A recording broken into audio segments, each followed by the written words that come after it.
Pete Alonso is back with the Mets, and we're back talking news, rankings, and a whole lot more on the RotoWire Fantasy Baseball Podcast.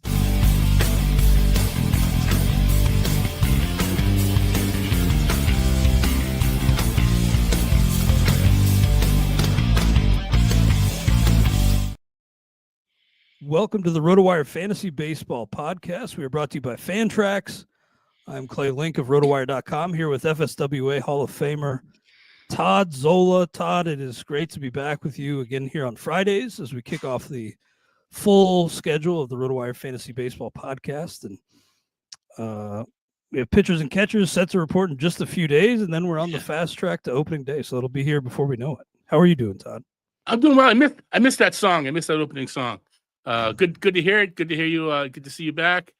Let's do this thing. Yeah, pitchers and catchers reporting soon, as opposed to last year. I think we got maybe a couple straggling free agents and maybe a couple trade or two. So we're pretty much raring to go. This is the teams have too many players right now, Clay. I know you kind of do the same thing on your end as far as keeping up with rosters and depth charts. A lot of teams have a lot of extra players. Let's see how it all fleshes out. Yeah, we're still waiting on, Alex Bregman, but most of the big names have found their landing spots for 2025 at least. Yeah. And Pete Alonso, to me, it always felt like it was inevitable that he would end up back in Queens with the Mets. It feels like maybe Scott Boras and Alonso himself a little bit got egg on their face, turning down over $150 million a few years ago. But he can opt out after this year and retest the waters next winter if he wants to.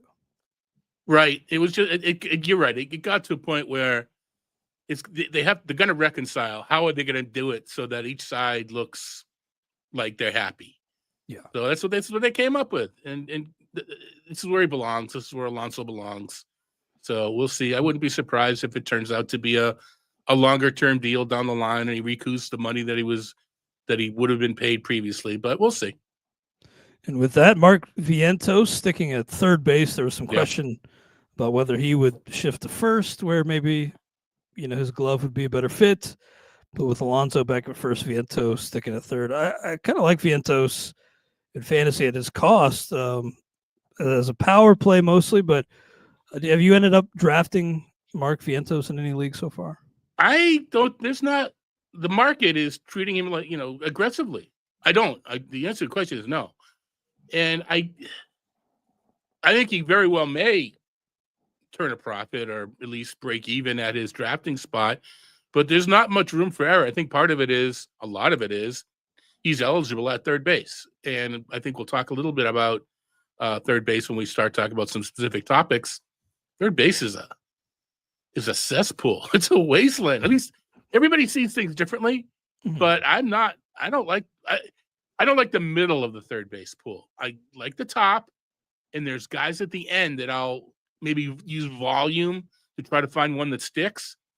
That middle, I don't want anything. Yeah, third base is tricky, and we will talk a little bit about that when we talk about our roundtable rankings, along with a draft we're doing right now with the first pitch Arizona Speakers.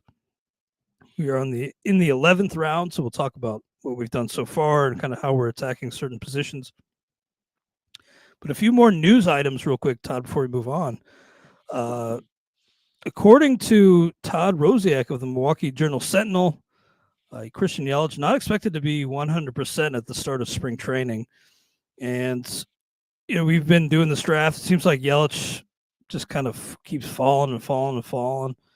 I think he finally went off the board recently, but it's a situation where a lot of people think, the back may be taken care of now. But this feels a little ominous to me that he's already, well, not that he's already, but that he's got this slow start likely after that surgery to address the herniated disc. It just feels like at his age, this, as nice as it would be if this just went away, it feels like it's not going to. Well, I can confirm he was taken. Oh, did you take him? Yeah, I took him. I am still optimistic enough that the surgery has taken care of what ails Christian Yelich, or a lot of it, not everything. He's getting older all this time, so not returning to the salad days. But I'm reading the line, between the lines, what I'm reading is this isn't anything to be concerned about. It's just a normal prognosis from this sort of surgery, and it's taking a little longer. And they're saying missing opening a camp. They still think there'll be time for Yelich to ramp up and make opening day. And even if he doesn't, I think the price has already dropped enough that if he spends the first 15 days on the IL, you can get a replacement, pretty decent replacement early. I think I'm accepting the discount on Christian Yelich. I play it very, very safe early, and I'll start to take some chances a little bit later. And the chance I'm taking is the surgery has cleaned up the whatever is going wrong with Yelich. Maybe he ran last year even with the back issue. If he gets a little more loft, we're not going to get back to the MVP days. But I like the price. What he did in his time on the field last year was pretty remarkable, Christian Yelich. Yeah. And you're right that he was running 21 steals in just 73 games. Pretty amazing. Had almost 30 steals the year before. 910 OPS. It's at least the baseline performance seems to be still intact and at a very high level for Yelich. So if he can get past this injury, it could be a nice bargain, but it feels like, given that we know he's not going to be 100%, it feels like the price is starting to drop here. It is, and I'll take that. I'll take it. I don't know how much I don't know how much more he would have dropped. I'm at the turn, the 15 turn. Took him into the 9th round. So, 9, and then my next pick. So I don't know they would have made it 2 more complete rounds. And that's not enough, because he wouldn't make it back. Isn't enough of a reason. I still have to feel he's worthy of that draft spot. And I think Yelich is. So, and like I said, this is a draft champion. So of course we'll have extra, but even if I draft Yelich in a fab league, I'll be sure to have a pretty decent reserve outfielder if I need to backfill for a week or 2. Another piece of news we got earlier this week, according to Barry Jackson of the Miami Herald, Calvin Fauché is likely to head into the spring training as the favorite to close for the Marlins. Pretty much an end game pick in fantasy drafts, not getting a ton of hype. And this is kind of what we expected, although at the end of the year, he kind of was hurt and Jesus Tinoco stepped in for some saves.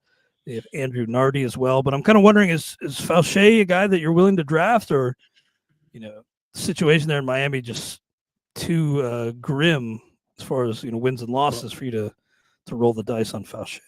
These reports, whenever we see something like this, and I know you guys do it in the back end when you post them, I want to find out if the reporter is echoing the manager, the general manager, or if it's his own opinion. And the problem with this particular report was he clearly talked to the manager about the starting pitching setup, got quotes and everything, but there's no indication that this came from the manager. So I don't know. But on the other hand, who else is it going to be? It's almost like we all figured it was Fauché anyway. Mm-hmm. So I don't, but it's I have a feeling he talked about it because he clearly talked about the starting pitchers. He just didn't mention that he talked to the manager about it. But the thing with Fauché, the thing that sticks out, no homers last year. 1.4 whip with no homers in 50. Yeah, I saw that innings. Whip, and the whip is unsightly, of course. But yeah, what if he, 5 homers in 50 innings is not a lot. What if he gave up 5 homers with that whip? So I'm a little concerned. I'm not buying Fauché as the guy that's going to keep the job. But the problem is there's no one else that you really trust for the Marlins. And I think you can say this for every single team, including the White Sox. With those young pitchers in the Marlins, you want them to get those wins that they have going into the 9th inning, right? I don't think you want the confidence. You want those guys to get the wins that they deserve. So I don't know that you want to go cheap or a closer. I think a team like the Marlins should get maybe David Robertson, who I think they had at one point during the year they were in the playoff run, the wild card run, and Robertson did not do well for them. But there's still some people out there that get a veteran, get Kenley Jansen. I don't know about that, but Kyle Finnegan, maybe Kyle Finnegan. Yeah, so I think there are some people out there. Because because one of the, like I said, we'll talk a little about this league that we're in. I talked with Jeff Erickson about this. I think it wasn't a pod, it was one of the radio shows that we did, and he asked what my approach for closers is, and there are a lot of teams, Porter Hodge and Presley and Urseg and Estevez, where we don't know, so they fall. But if you're in a draft and hold and you can get both of them, that's my approach, because you can get them at a discount. So I've been trying that route. The problem is I don't know who else to draft with O'Shea. Yeah, that's true. I think sometimes with these really poor teams, it is just the best call to just avoid the situation entirely. Right now, that's the way I'm leaning. Because with Fauché, the walk rate's consistently high. Yeah. Above 4.2 per 9 every year. So you're right. If home runs factor into this mix, it'll really exacerbate those control issues. So probably staying away from him. But you're right. There's a lot of you've seen in fantasy football and just football in general, a lot of, running back tandems. Maybe we'll see a lot more of these closing tandems this year. It feels like, I'm sorry, I'm blanking on Kirby Yates and well, that's like a fordham. That's like a foursome. Yeah, that's true. But Tanner Scott was the name I was looking for. Yeah, but Kirby Yates, Tanner Scott. There's a lot of these situations where there's not one clear-cut guy. So yeah, it makes Boston, things all the more difficult when it comes to the saves. Right now, the Red Sox are in that boat. Will someone emerge? We don't know. Yeah, and then not a big deal, but I just wanted to mention Tommy Pham signed a 1-year deal with the Pirates. So those in NL only leagues could probably take note, but at least for me, probably not a guy who clears the mixed league bar to start. No, there were a couple of, borderline, maybe, Jack Sawinski types that might not get the playing time now, with Pham in town. But I think Pittsburgh realizes their pitching is pretty darn good. Right? I mean, starting pitching, yeah. Yeah. You got Skeens and Jones, and I think you can put Keller in there. And, it's kind of like a Kansas City Royals scenario from last year, Detroit Tigers. What if? You don't know. So I think you want to, at least have some competent bats in there, and that's what they're doing. Well, let's get into our latest iteration of the RotoWire Roundtable rankings. Went up February 1st. We will have a new setup every 10 days up until opening day. So another one coming pretty soon here, but let's take a look at this latest set of roundtable rankings. Myself, yourself, Todd, Jeff Erickson, and Eric Halterman all ranked 350 players. Then those are compiled into a composite top 300. So it takes the median ranking for each player and, sorts them accordingly. And for me, you could disagree really across the board when it comes to fantasy baseball. But from what I'm seeing, it feels like there's a big three emerging in drafts with Shohei Ohtani, Bobby Witt, and Aaron Judge in whatever order you want to take them. But then things start to get kind of, thrown at the wall a little bit. People having different opinions on who comes next. I'm wondering for you, Todd, who is number 4 for you on the board after the quote unquote big three? To be honest, it's a snap call for me, and that's Jose Ramirez. Position has a lot to do with it, but I think, to drop the names that you'll mention is you got Ellie, you got Soto. The consistency is there. Ramirez does not light up the StatCast page, but at some point you got to say, this is just what he does. He's really, really, really, really, really good. He runs, he hits homers. So to me, it's Ramirez. Now, I could make an argument, and here's the third base talk that I knew I was going to get to, that I could see taking Ellie here and trying to get a third baseman in the second or third round in the draft that we mentioned the draft that we're doing. You could have ended up with Machado, Devers, or Riley, and pairing with L.A. De La Cruz. I can live with that. I could do that. But to me, it's Ramirez, and it's not close. Well, hard to argue against Ramirez given his track record. But you will. Well, I will.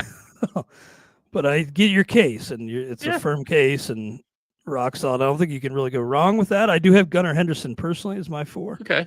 Mostly due to age and in my opinion, a little bit of more perceived upside, but that may not really be the case. I think you're right, though, that when you look at Ramirez, if you want any sort of warm blanket, do not go to his StatCast page because it's kind of colder and more blue than you might expect. But the thing is with Ramirez is those pulled fly balls. Yep. I mean, he just is a pull heavy monster, and both sides. That seems like a pretty safe formula for him, even if maybe he's lost a little bit off his walk rate, lost a little bit off his OBP, but I think with those pulled fly balls, he's got many good years to come. Yeah, and he switch hitter. He does it from both sides, which is kind of interesting. Yeah. You mentioned Ellie De La Cruz. Love the attention he's getting. Did you see that weird claymation video the MLB made? No, I did not. No, it's kind of a fun little video of hyping up Ellie De La Cruz.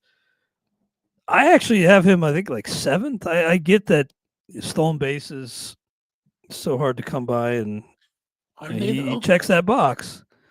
But the plate discipline just worries me a little bit. At such a cost, I just worry a little bit about the batting average volatility. I don't expect, last year we kind of thought maybe there's a chance he could get sent to the minors. I don't think that's kind of lingering anymore for Ellie De La Cruz, but I do think there's a little too much range in terms of batting average for me to spend a top 5 pick on it. I agree. And I mean, you mentioned steals. I'm of the mind that you can get steals later. So, and that's another reason for not taking LA De La Cruz for me at 4. And I know Ramirez runs. He doesn't get 70 steals, but he gets a good share. I'm of the mind that you do not need to be balanced throughout the draft like people are preaching. If everybody preaching balance, you're going to run out of players to give you balance, or you're going to be reaching for them. I think you can make up for speed later. And I'm sure it'll come up before we start to do our 2-star pitchers as we go through our different topics. I'm not worried if I take a power combination early in the first round, late in the first round, at the wheel, because I'm confident that I'll get stolen base guys later. Now, they have flaws. Of course they have flaws, but so do the power hitters at that point. You got stolen base guys that require batted ball luck to get on base, and you get power hitters that strike out too much. They all have flaws.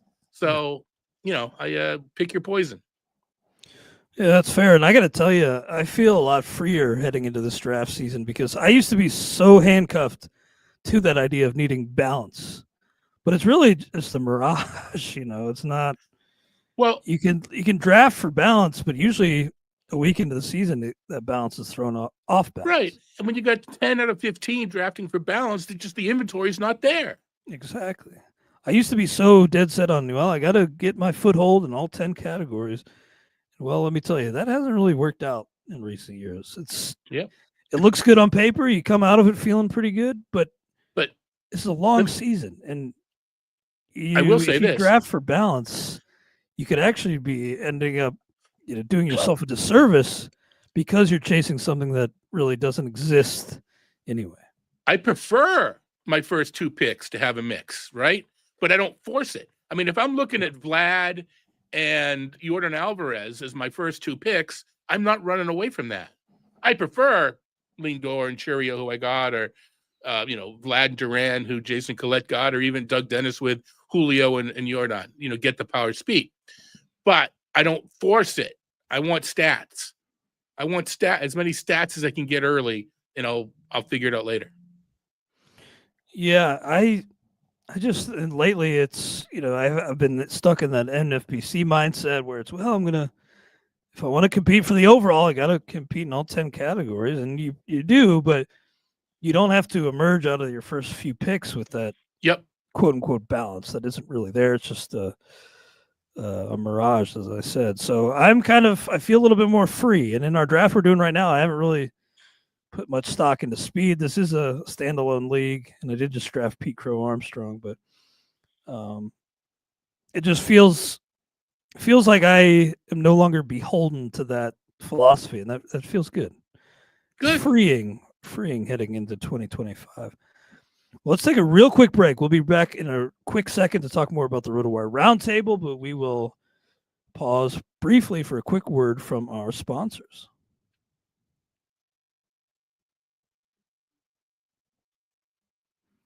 All right, we're back here on the RotoWire Fantasy Baseball Podcast, kicking off the full schedule of the podcast here, and want to thank, of course, James Anderson and our friend Eric Halterman for holding things down, keeping the lights on during the off season. Now we're back pretty much every day of the week, so should be a fun season. Can't wait to see you, Todd, out in New York in a few months for Tout Wars, and just gotta. I mean, we've been doing this all winter, but now's the time to really pull it all together and show what we know in drafts. Looking at the roundtable, Todd, at the top, there's not a whole lot of delineation from certain rankings, but you and I disagree on Francisco Lindor. You have him 9th. I don't know necessarily that you take him 9. Do you have him 9th on paper, Francisco Lindor? I have him just outside the first round at 17. Obviously like the player, but I wonder, he had a couple thin years. I just kind of wonder if maybe first round is swinging a little bit too far in the other direction at this point. Plus, I don't really know the history of Juan Soto and, whether he doesn't like guys running in front of him, but I do kind of wonder if Lindor leading off, Soto 2, if maybe the running dips a little bit, as Soto may not like it, but also the team may want to just put the brakes on Lindor a little bit to maximize what Juan Soto does at the plate. Perhaps. I didn't consider that. It's absolutely a possibility. I think one of the reasons that I may have Lindor ranked a little higher than the rest is, the rest being the roundtable, is I admit, and I talk about this, my approach is very formulaic. And I think a player like Lindor gets recognized by the algorithms more so than looking at the numbers and in one head. And I'm not saying that it's wrong or right to do it either way. It's just the way I do it. My recent draft record, maybe I'm not doing so good. The point being, he's just like really, really good across the board. Doesn't pop anywhere. So I don't know that he gets that sizzle, that first round sizzle. But when the numbers come out, when you do the numeric evaluation, there he is, top 10, top 15. He kind of jumps around depending upon what else is going on. So I don't have to draft him 9 sometimes, especially because whoever I have 9, I probably can get my 6th or 7th player. But I got him 15th in this draft, and I'm very happy about that. Yeah, I think that's definitely justified taking him there. I guess looking at Lindor's track record, it's obviously great. But like I said, he had a couple of those down years when he first came to New York. And it's just so much talent in baseball that for me, it's tough to put him in the first round. But power, speed, pretty nice. I do kind of wonder, though, if maybe they put the green or maybe the yellow light, let's say, on him a little bit. The fact has been remarkably healthy in recent years. The fact that his success rate is so good running, I think that calms me down a little bit. And the fact that if he gets 25 and not 30 steals, matter of fact, I think I'm projected for 25. So I think he's gotten average 30 over the past 2 years. That's probably because it's calling in the 16 from 3 years ago. But yeah, I mean, I can see, and you know what, Jeff likes to talk about this, putting your rankings to the test. I think I've either drafted 1 or 2 or 14 and 15 this year so far, 5 or 6 drafts, not a ton.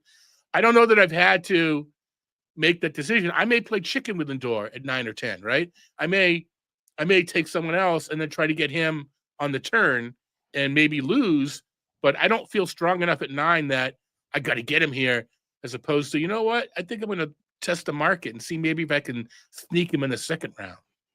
Mm-hmm. And yeah, I don't have any numbers to back up that suspicion that maybe the running wanes a little bit for Lindor.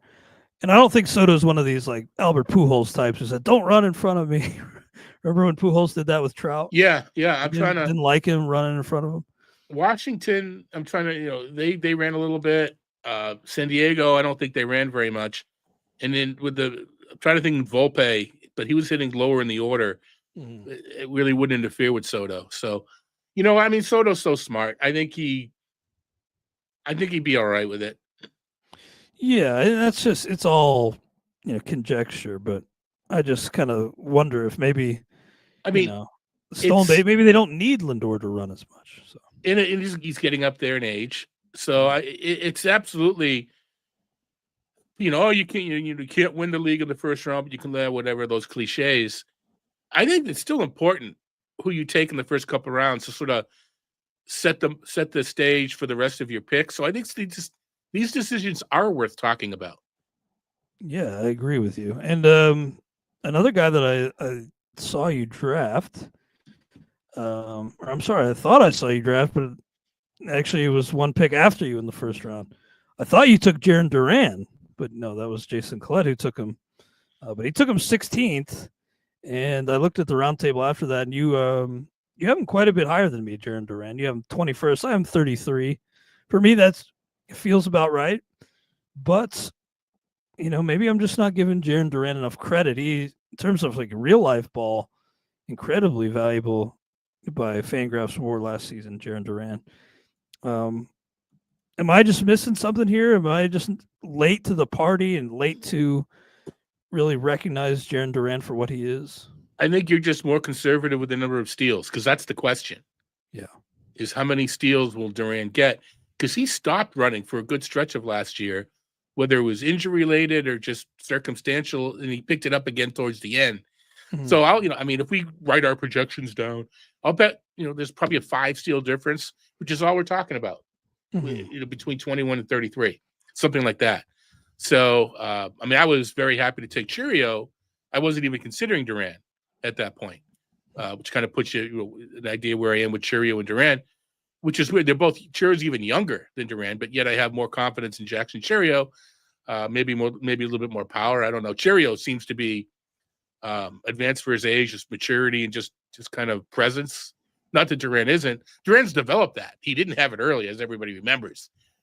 But I was a little surprised that Jason took Duran there. I don't know who I thought he'd take instead, but he was hoping for either Lindor or Chourio. He goes, I had to settle for Duran. I didn't expect Duran to be the pick. Interesting. Yeah, looking at his projections on Fangraphs, Duran, after hitting 285 or above the past few years, most projections have him in the 260s, which feels about right. I think he would probably have to hit closer to 280. Hit 285 last year. I think he'd have to hit closer to that to really be worth an early second round pick. But maybe I'm wrong. Maybe he can just do enough across the board to where he can give back 20 plus points of batting average and still be a viable second round pick. I'm just, and he really has done a good job of cutting down his strikeout rate every year. So I'm at 275, but 275. The thing, the problem with a guy like Duran is, even though he's good, he's still an accumulator. He's still, hitting lead off of the Boston Red Sox. We can say what we want about the team in general, but they're going to score runs. They're going to turn that lineup over. There's a 700 plate appearance potential in that bat, which is just huge. So he's also an accumulator. So I am 35 steals. That's probably high. You probably think 35 steals is high, which is why we are difference in the rankings. Yeah, he was caught 7 times, which isn't horrible, but yeah, I guess I'm just a little bit more skeptical. That's fine about the production from Jarren Duran. Talking about our roundtable rankings, give them a shot if you haven't seen them already. Rotowire.com/try. If you're watching on YouTube, you can see the URL there at the bottom of the screen. Let us know what you think. And again, we have an update coming again soon. And as I battle test my rankings in this first pitch Arizona Speakers draft, I've been doing a lot of tweaking. So I expect a lot of changes in this next iteration. Brent Rooker's a guy we're pretty far apart on.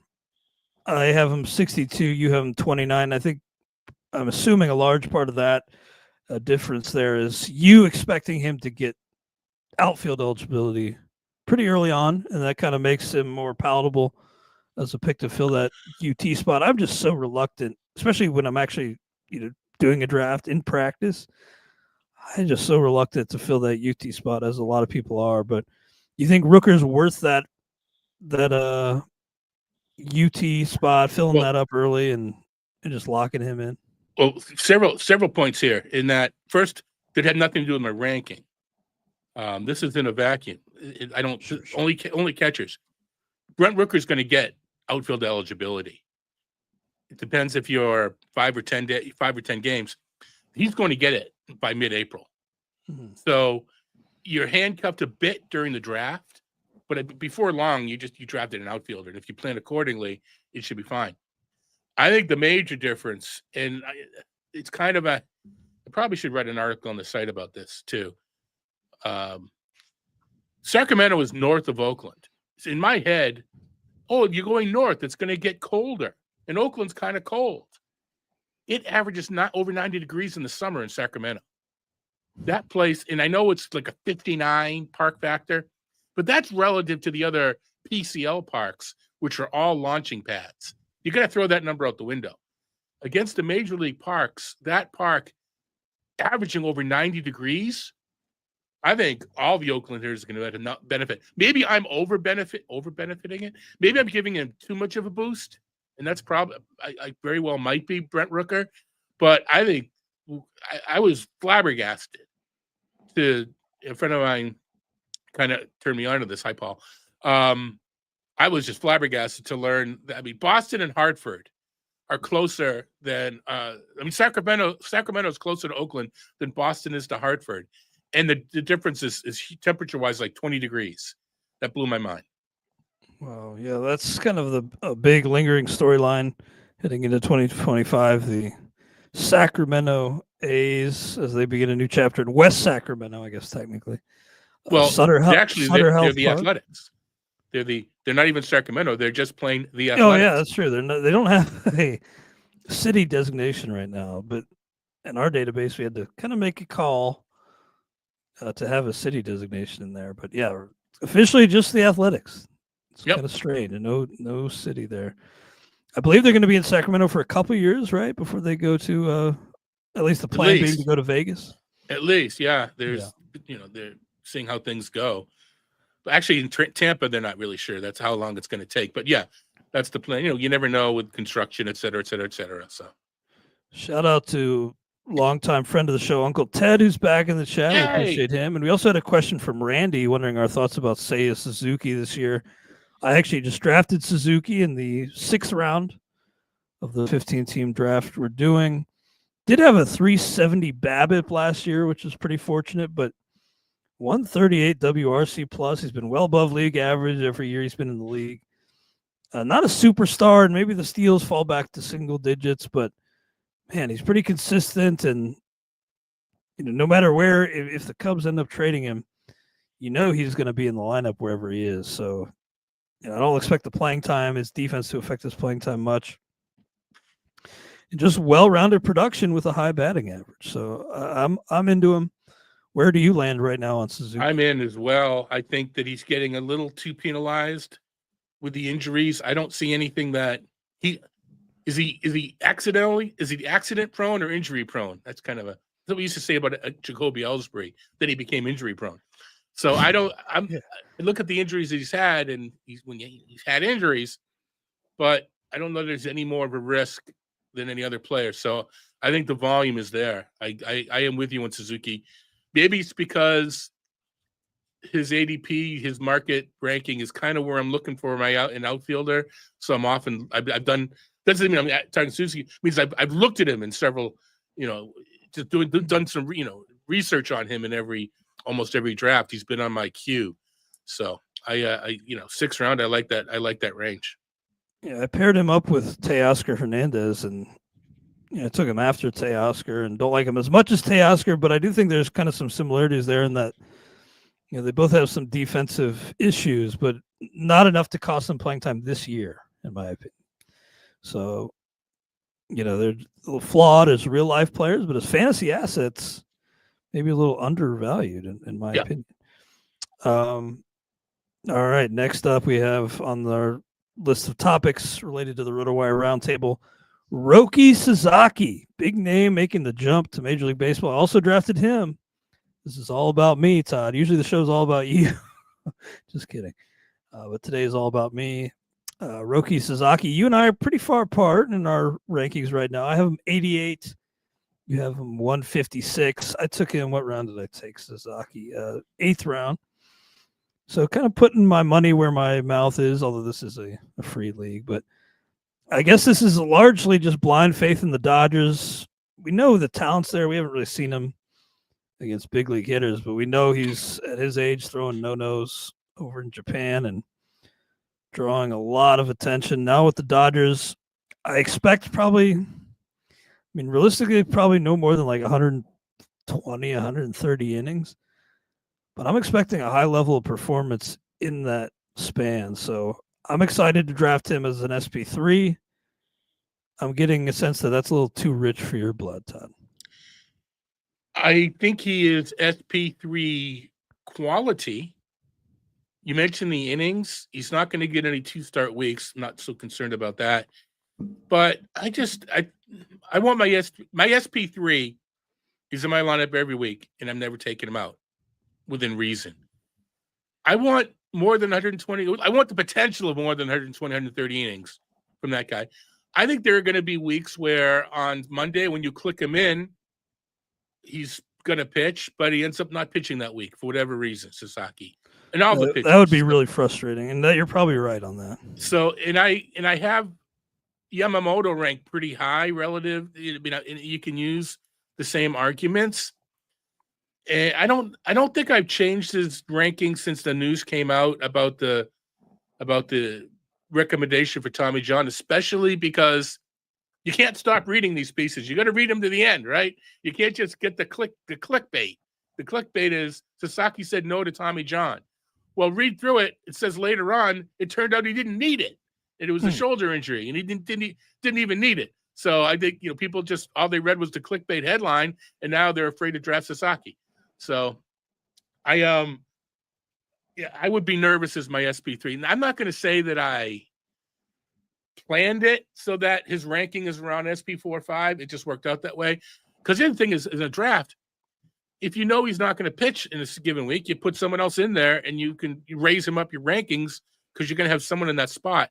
I think Sasaki's going to be tough to manage. Yeah, he could. They have already said that he will be with the Major League team, or that's the plan, to have him on the Major League roster and the Major League rotation. But you're right. With these guys who kind of need the kid glove still, there probably will be some weeks where you start him and then, comes Wednesday, Thursday, he's not getting the start that week. But that said, frustrating. I should have looked up. I know James has him high, but those that are including him as a prospect, he's been top 5, sometimes number 1 as a prospect. Yeah. So I think the upside is off the charts long term. Exactly. Yeah. 23 years old. So, dynasty leagues, I'm not scared at all. If you want to draft Paul Skeens in a dynasty league number 1 or number 2, you're drafting Sasaki number 1 or number 2. He's that good. Uncle Ted throwing out some of his favorite sleepers in the chat here. Pete Crow Armstrong, Stephen Kwan, Colton Cowser, Kerry Carpenter, Jurickson Profar. Top outfielders in terms of value. He also likes Brian Wu, Ryan Pepio, Luis Heel, Clark Schmidt, Nestor Cortez. Nestor, now with Milwaukee, I kind of like that. I mean, it's not like the Yankees are bad with developing pitchers, but the Brewers with this pitching lab, I could see them maybe squeezing a little more out of old Nestor, nasty Nestor. What I'm scared about American Family Field, and that's the buzzword, pitching labs, who has and who doesn't, biomechanics like the Red Sox use and other places as well. I am cautiously optimistic. Well, curious too with Nestor, because I think Nestor's smart. I mean, he showed that during the All-Star game. Remember that being mic'd up? He's cerebral. Good word. I like that. And by the way, DVS 71 Chicago says he likes Matt Boyd as a sleeper. Innings, I'm wondering about the innings, but you think with Boyd is you don't have to, even though he didn't pitch many innings last year, he's at the age where it's like a rental car. You don't care. All right, so we abuse him. He's 35, whatever. I'm not, it's a guy's life. But the point being, it's not a 22-year-older that that I don't think they're going to have the same. Oh no, we can't wreck his arm with Boyd. I think you just let him go. Oh yeah, and he doesn't. I mean, the investment cost is pretty minimal. Yeah, ADP right now yeah. 374 for Matthew Boyd. Yeah. I mean, that's the price where if it doesn't work out, you just cut it and don't even think about it. So I kind of like that too, as a guy who you got 29 million over 2 years. The Cubs too. Yeah. I think the Dodgers really the story of the offseason, but the Cubs kind of quietly right there as well. A lot of additions for them. Kyle Tucker, Presley, as we know. I don't know. I don't expect them to compete with the Dodgers in the, maybe they'll make the playoffs, but do people remember how close the Padres were to knocking the Dodgers out? Yeah, it's true. It was pretty darn close. As Anything daunting as the Dodgers look, there's always a chance in a small sample that they could be upset. You can't just write them into the World Series. That's the way they play 162. Also, Cody Bradford mentioned in the chat. Another name just wanted to throw out there. Jared Jones, we're about 60 spots apart on. I admit I've always kind of liked Jones and looked really good to start last season, then kind of took a step back. Seems like you're more on the pessimistic side when it comes to Jared Jones in Pittsburgh. He was actually optioned at the end of the year, but I think that was just kind of clerical. Yeah, I wouldn't read much into that, but fully expect him to be in that rotation, and I expect to step forward with his ERA. Seems like you just maybe like other pitchers in that range a little more. Well, I mean, I got him with a 3.95 ERA. I am 170 innings, so there's no babying him there. 203 Ks. The WHIP at 1.19. Yeah, I got to take a little harder look at that 3.95 ERA, because I'll bet if it was closer to 3.8, he would drop not to where you have him, but a little closer. And I would take Jones a little earlier. So yeah, I need to check that ERA, check to see what his strand rate might be. Maybe I can make some finagling in there. The problem with Jones is, from a nerdy projection standpoint, he didn't have a whole lot of double and triple A innings to do MLE translations. Mm-hmm. So it just and then coming back from the injury, that's not the same guy, but those numbers are what goes into the machine. So he takes some tender loving care. Yeah, he did kind of have the wheels fall off a little bit. I agree, but really like what he showed overall. It was a long season for a guy that circumstances though. You coming back and everything else. I'm wondering what Jeff has him. I'm wondering where Jeff has the ERA. I mean, there's nothing wrong with 3.95 when you think about it. I mean, for a second-year pitcher, it's pretty good. By the way, Ben Brown of the Cubs, we were just talking about the Cubs. He got a mention in the chat as well. Ooh, Jeff has him at 4.21, Jared Jones. I can see Jeff likes him even less. Yeah. Well, that's why we do this. I respect Jeff's opinion. Maybe I need to take another look, because it's kind of the reverse of recency bias. This is why you look at debut the bias. Yeah. This is why you got to look at the skills, not the surface stats. Yeah. And what skills you think, is he closer skills wise? Was he closer to the guy before the injury or afterwards? That sort of thing. Well, we will pause briefly. We'll talk a little bit more about the roundtable and also this draft we're doing. But we'll pause briefly to bring you some words from our sponsors, including a word from Fantrax. We're very happy to have them as the primary sponsor of the pod this year. Fantrax, the most customizable fantasy platform in the industry, offering the greatest fantasy experience for your dynasty, keeper, redraft, and best ball leagues. Coming from another service, Fantrax makes it easy. Fantrax can import any of your current leagues and customize if needed. Fantrax offers the most in-depth player pool in the industry, including minor league players. You need a customizable commissioner service for your fantasy league? Fantrax offers more customization than any other platform. Waivers, categories, scoring system, schedule. Fantrax offers custom solutions for all that and more, and it's all free. Sign up for free today and be entered to win an official MLB signed jersey from Vladimir Guerrero Jr. Simply go to fantrax.com/rotowire and sign up. That's fantrax.com/rotowire. Fantrax, the home of fantasy sports. Also, a quick word from our friends over at Edge Boost. You ever had your credit card declined or had to call your bank at 3 a.m. in Vegas? Edge Boost is the first consumer-facing online bank dedicated to the gaming industry. There are numerous benefits to using Edge Boost, including $250,000 per day in debit deposits, unlimited withdrawals, cashback on sports betting, DFS, sweeps, 100% approval for all gaming activity, financial segmentation for discretion and responsible gaming. Compatible today for prediction markets, iCasino, DFS, sports betting, lottery, brick and mortar casinos, horse racing, and sweeps. No transaction reviews or account freezes. Visit edgeboost.bet today and use promo code ROTOPOD. That's promo code ROTOPOD. We again appreciate their sponsorship of the show. One last thing I wanted to mention about the roundtable is, my own personal rankings as we're doing this. Man, I had Royce Lewis way too high. I've since made the correction, and I guess a lot of it was just hope and wanting this guy to be something. Of course, he's continued to tantalize us when on the field, but 82 games last season. It really, maybe it's an unfair comparison because they're both on the same team, but it does feel like a bit of a Byron Buxton situation unfolding here where, as much talent as he has shown Royce Lewis, maybe these injuries keep him from ever reaching his full potential. Excuse me. I could all break the cough, and now I do it when you talk.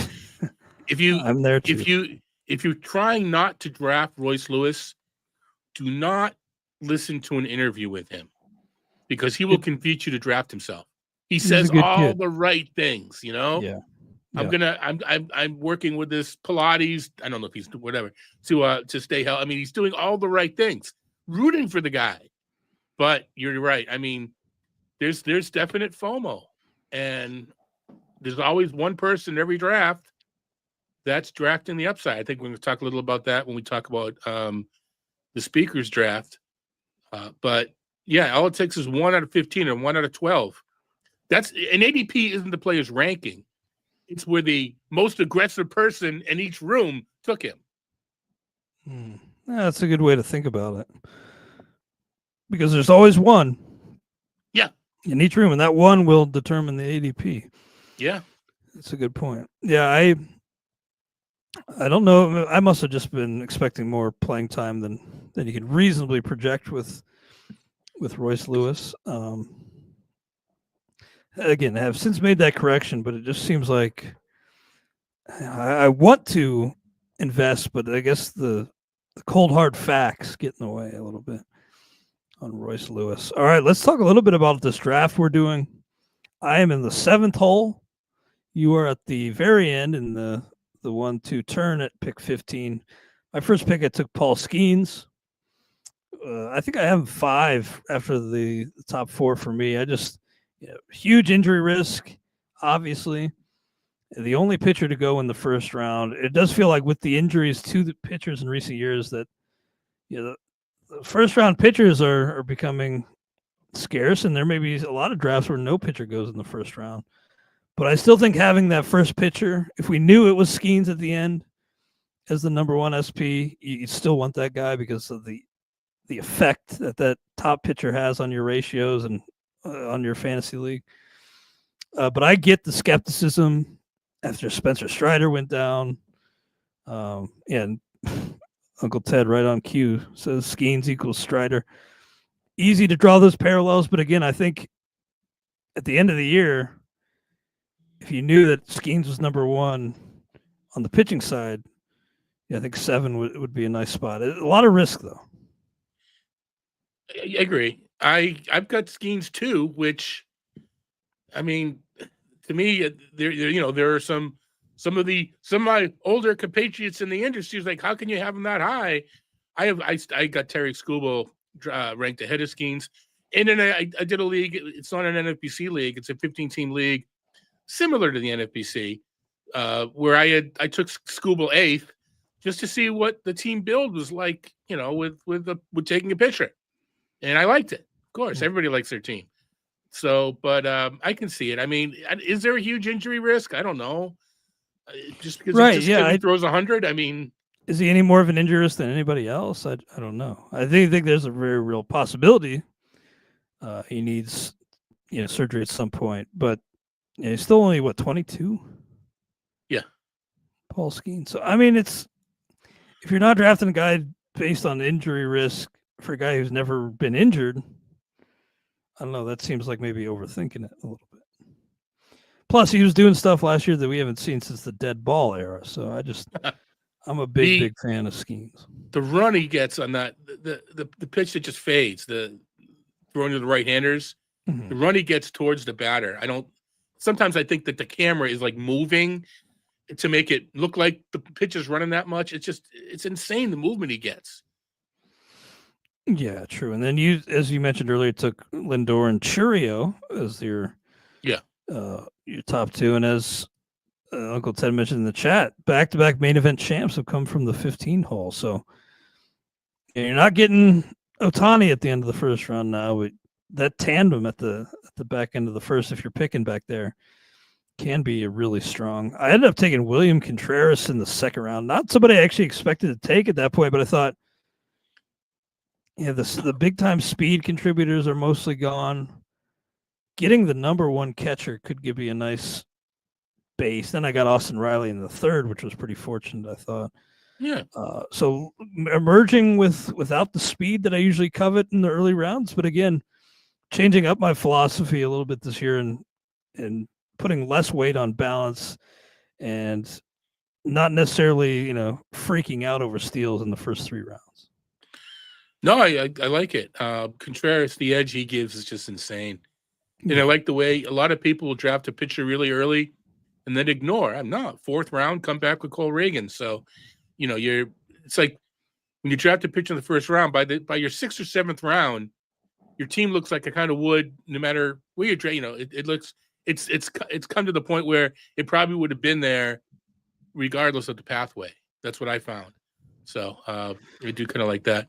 And what I found I'm sorry. I was just going to say, I've found that when I have prioritized speed in the past, that I'm really doing so at the expense of a lot of other stats. So, getting that speed early, it gives you that nice warm blanket, some peace of mind, but it actually, can hurt you in other categories. So again, I've found that drafting for balance and drafting that speed early, making sure to get that speed early, doesn't really have the actual desired effect. It doesn't necessarily always pan out. It rarely pans out, actually, as you expect it to when you make those picks. So I'm being more aggressive with the power bats early this year. Sorry to interrupt you, Todd. No, it's fine. Because you gave me a chance to look up some of the names.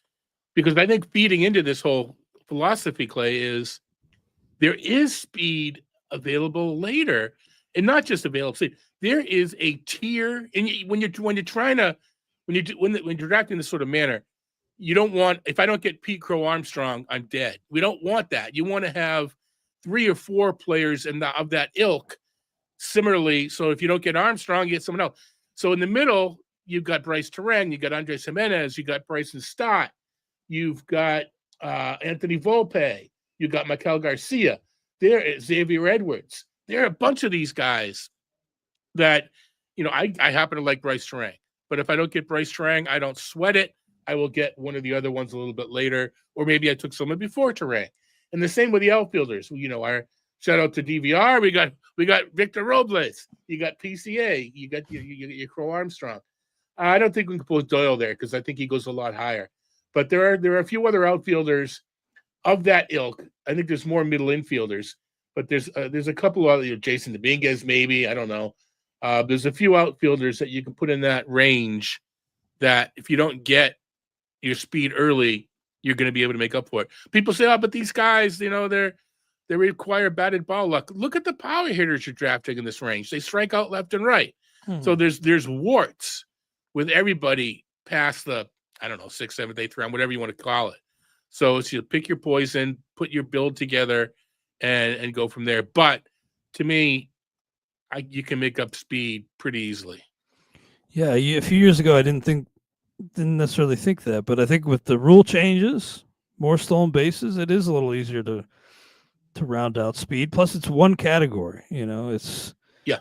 if you tie your wagon to power and the RBIs, batting average, I think you're a lot safer than if you just hit your wagon to just the steals and say, "Oh, I drafted this guy for one category early." I think you can do that in the middle and late rounds, but not early. I will say one of the changes I have made is I used to be a little laissez-faire with batting average. Give me counting stats, I don't care what they are. Give me counting stats. And average is so flighty, it's so variable, and it's so condensed anyway. I'll let that figure itself out. As I just mentioned, all these players at the end, they don't hit for for one reason or another. They don't hit for batting average. They strike out, or they're too reliant on BABIP. So I don't mind getting a little more batting average early because I know I'm going to chip away at it later. Yeah, and when you just another last thought on drafting for balance, when you do that, you kind of look back and say, how could things have gone wrong? I emerged with such great balance in my draft. Well, it's because it's a long season, and that's just on paper, that balance. It's not real.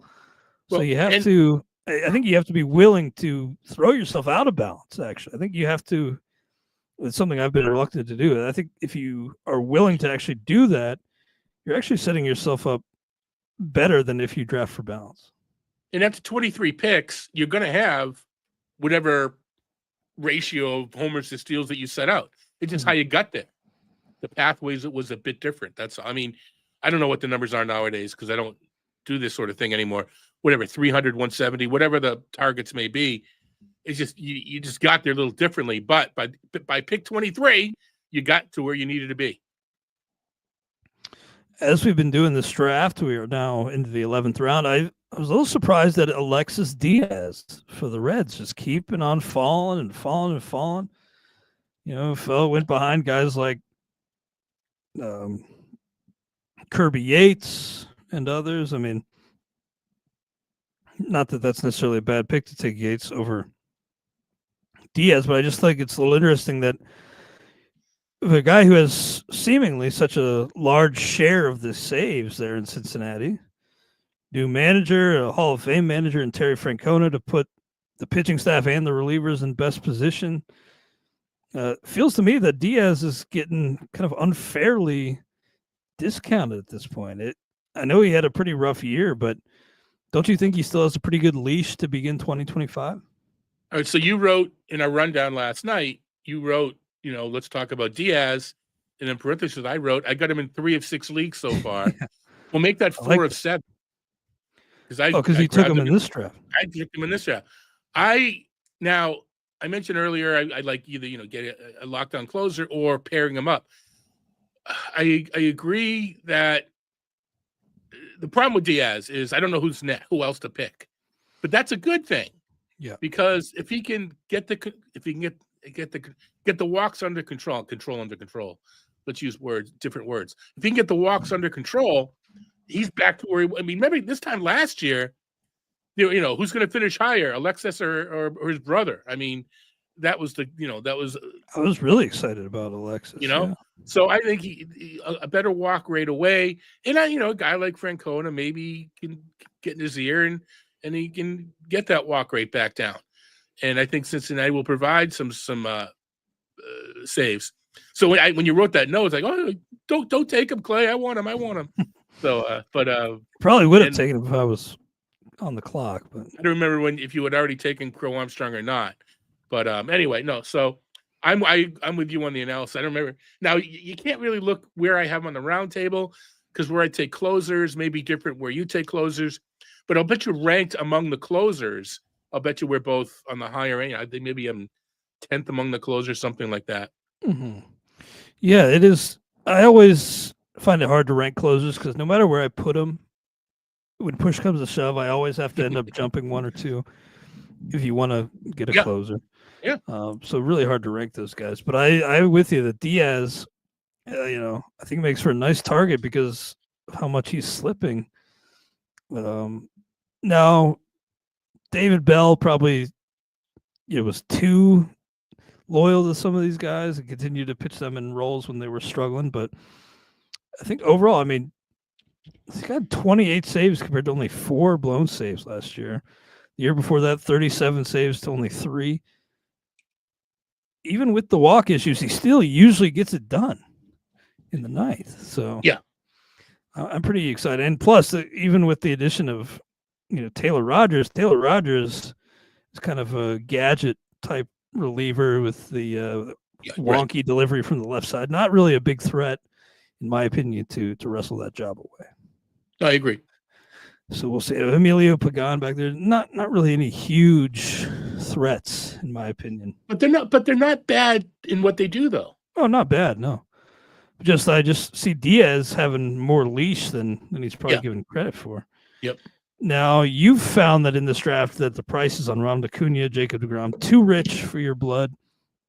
I generally lean toward what you're saying, especially because we pretty much know now that Acuna is going to miss the first month, and previously Alex Anthopoulos said that Ronald Acuna's recovery could push into June on the lengthier end of his timetable. So we saw Acuna come back from one knee surgery and be an all-world talent, but I kind of expect more of a year where he's kind of reintegrating and not superstar level. I mean, he's working out. He's saying he's fine, 75% already. Maybe that has something to do with it. I think it's more, this taking Acuna, taking DeGrom, two very smart people took him in this draft, and smart people take him in every draft. Yeah. But I just say to myself, and this is something really dumb to say to myself because my track record does not warrant saying this, but I say, I don't need Acuna in the 3rd round to win. To me, that's like a desperation play. He's like, there's so many good players. I don't need to get lucky or have Ronald Acuna or Jacob deGrom. More so with deGrom. I don't need to have Jacob deGrom, through 25 starts for me to win. And I just, again, that's me, and my track record does not warrant such a bold statement. But I've made it anyway. I think that they are just too much risk. There are too many good. Looking at when deGrom was taken to 3rd, George Kirby went after Jacob deGrom. I don't understand that. Yeah, that is pretty amazing. And yet it's Paul. It just speaks to deGrom being. Sporer knows his shizzle. Sporer doesn't need to show off. That's what he thinks that's what he's going to be. And I respect that, but that's just not me. I just can't do it. I respect it as well, but I do think you're putting too much of your fortunes into those guys. It's such a high pick. You could take those chances later, but if one or both of those guys bust, you're really setting yourself back with that kind of pick early in the draft. So I guess every player on the board is a risk, but obviously these guys have heightened risk. And also, don't forget, Acuna, his performance was well down before the injury. Shockingly down. Home runs way down. Strikeout rate up like 10 percentage points. I don't know what was going on. Maybe it was his other knee, which he battled in spring training. That's what to say. We don't know how much of the first injury affected him, either mentally or physically. So it's so many. But gosh, remember, we talk about Ohtani and Judge.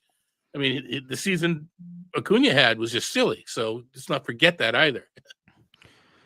Oh, in 2023, yeah. But I do kind of. Maybe this is unfair, and maybe it's kind of like a lazy comp. But for me, I can't help but see the parallels between Acuna and Ken Griffey Jr. Do you worry that maybe Acuna, with his, athletic, but maybe sometimes reckless style in the outfield, do you see him maybe transitioning into a second half of Griffey's career type of player? He's too good. It's too young. Even Trout's too young for this to occur. Yeah, I hope not, but we'll see. One guy who's just been sitting atop the available player queue for like 5 rounds, it feels like. Lucas Urseg, you got to mention in the chat. I want to thank everybody for hanging out with us, by the way. That was, a pretty obvious circumstance where Urseg falling because they added Carlos Estevez. But do you think maybe Ursack could be a decent buy low? I do worry about his walk rate. And I worry about Estevez's walk rate. Yeah. They both are coming off of years where their walk rate dropped precipitously. Mm-hmm. I always want it when a walk rate drops, I always want to see it a second year before I buy it. Relievers, a little different story maybe. But I am on the wheel. So I don't know if it's going to be Ursack and Estevez or if it's going to be Hodge and Presley. But don't be shocked if I double hit a couple pitchers of that ilk. Because like I said, if they split 50-50 and you don't know who's the guy, well, I just bought half a closer. But you may have bought an entire closer if someone gets hurt. So, and especially the draft champ, especially if you're going to use the other guy anyway, which is more of the Hodge Presley combination, because they both the strikeouts are a bit higher. Estevez might not be as dominant. That's the thing with Estevez last year. Walk rate went way down, but so did the strikeout rate. So we don't know what's going to happen with either one. But yeah, I mean, Ursack is the guy that if you time out, you get him.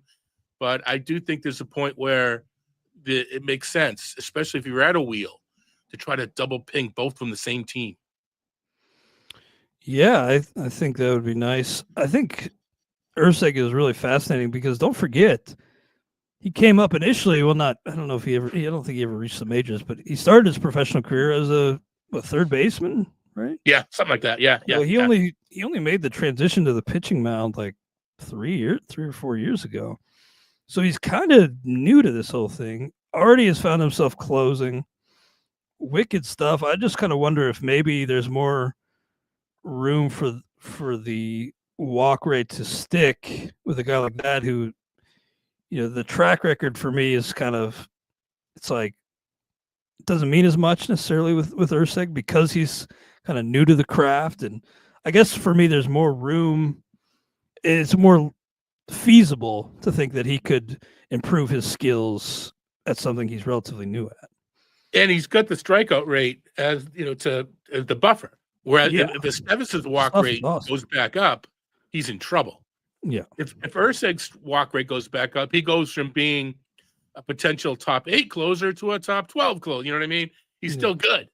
So it's just a matter of, do you bring in Estevez in and pay that money to not close? I don't know. I think if you had Ursack already, don't sweat it. Yeah, we'll see. I expect him to stick at the top of this available player list for a while yet, but I do think there is still reason to think he could end up with 15 to 20 saves this year. Yeah, because he does have a good baseline to work from. Just needs to keep those walks in check. Well, great stuff today, Todd. We've gone past the hour mark.